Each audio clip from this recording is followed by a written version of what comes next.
साथीभाइ हो बाउआमा भनेको त अब त्यस्तै केटाहरूलाई त के थाहा होला होइन, बाउआमा भनेको के हो भन्ने।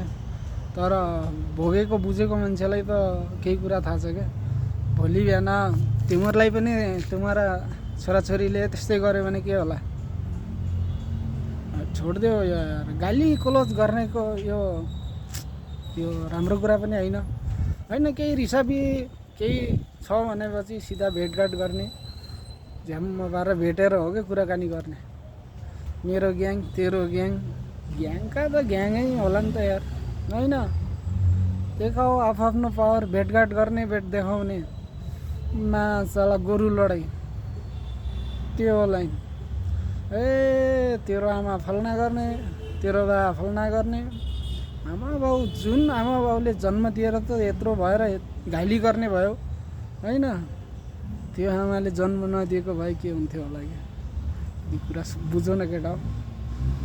त्यो खास गर्न चाहिँ राम्रो कुरा होइन। बाबुआमा भनेको भगवान् हुन्, भगवान् खोज्नुपर्छ भन्नु छैन, भगवानै भनेको बाबुआमा हुन्। यो सृष्टिमा तिमीहरूलाई यसरी धरतीमा टेकाइदिइसकेपछि तर त्यो गाली क्लोज गर्नको लागि त होइन होला नि त, केही गर्ला भनेर होला होइन। केही आफ्नो बाबुआमाले त राम्रै कुरा सोचे होला नि। त्यही भएर गाली गर्ने कुरा छोडिदेऊ।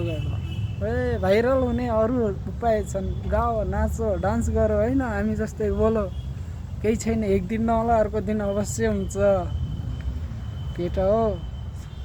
मेहनतको फल पक्कै पनि मिठै हुन्छ होइन। छिट्टो जान्छु र छिट्टो हुन्छु भन्ने त्यस्तै यो हुँदैन कहिले पनि। फुर्लुक्क पलाउने हो, चुर्लुक्क सुक्ने हो, लजालु झार जस्तै। थाहा छ कि छैन केटा हो।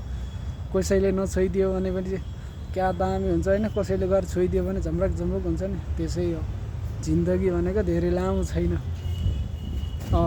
निमित्त आएपछि आज भोलि पक्कै जानुपर्छ।